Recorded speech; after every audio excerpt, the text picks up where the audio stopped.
All right. So here's what happened. This has been a hard couple weeks for me personally, and I didn't get the data entered for BeanSmash. Nor did I create a PowerPoint presentation.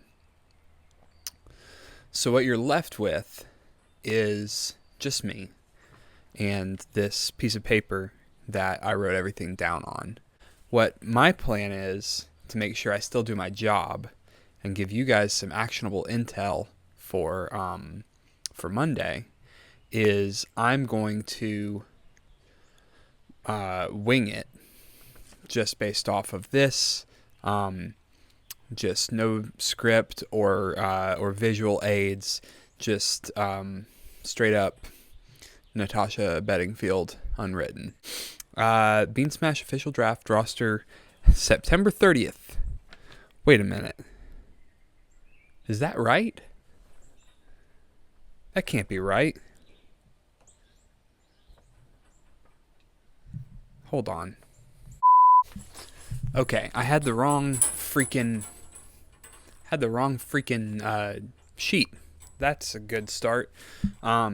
This is from October 14th, year of our Lord 2024. Lucas won. That sucked. Lucas won in the first round with Ice Climbers, so we should have known that was going to happen. He had 8 wins by the end of it. Golly, 8 or 9. Yeah, it looks like 8 or 9. By the end, this only went to 17 matches. Lucas won 3 in a row, rounds 14 through 16. Just crushing any hope of Aaron making a dent in that deficit, and it was just, round 17 I clutched it with Ness, my boy, but that was really just to make things make things respectable for myself. Yeah, just looking through here, Lucas just kind of won with all of his boys. There wasn't really anything out of the usual.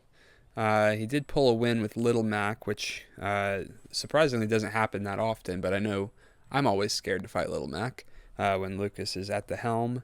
He also stole Captain Falcon from me. I've been drafting Captain Falcon a lot, and Lucas was able to bring home a win there on Great Plateau Tower. So, just thinking, putting data aside,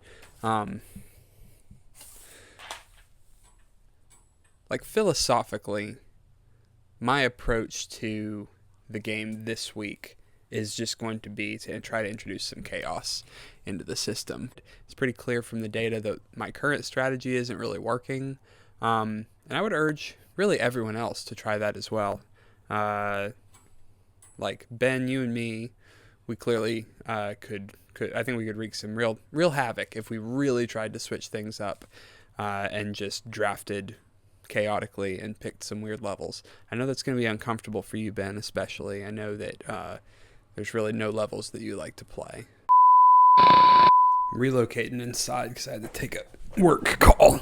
What else can we do? We can talk about BeanSmash Recap. That was a thing we did, was drink beer.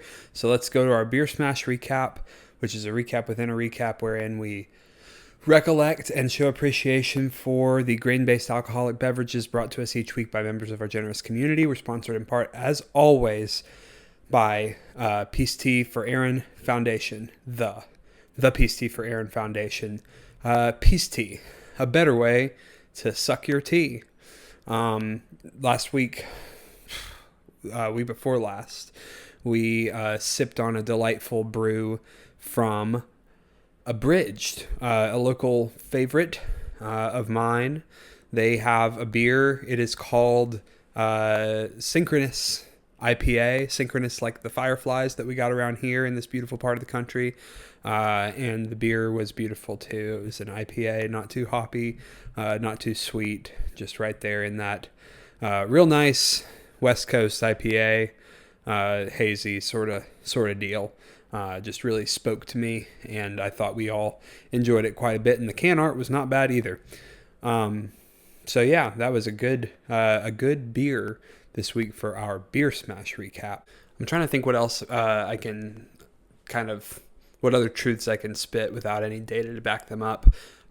Just talking about like vibes from past matches. I feel like the successes that I have had, limited though they may be, against Lucas in particular, well, really against everyone, I've started having more success with big beefy boys, size grande and venti characters seem to be pretty nice. I don't like losing to Lucas as those characters. I do like beating him and everyone else with them. So I think big beefy boys are where it's at. Big beefy boys are in. Small, slight, petite boys and girls are out this fall, 2024. So mark your calendars. No slight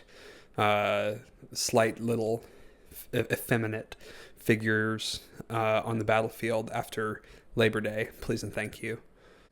And I think I'm just gonna call it there. I don't think I think we need to try. Here's what I think. We need a week without statistics. We need a week without me shoving the past down your throats and telling you what the data says we should do. We've made a lot of data-driven decisions of late, and they have profited us little. So that's the statistic I have. Since we've been tracking the data, it hasn't benefited anyone but Lucas, and that's just not equitable. It's not that Lucas is a villain. It's that when there's only when a small fraction, when the 1% of the population is getting all the wins, that's bad for a society. That's not equitable. It's not Christ-like, really, if I'm being honest. We should be spreading that love around. So no statistics for us this week. Let's see if we can get by on our wits and skills alone.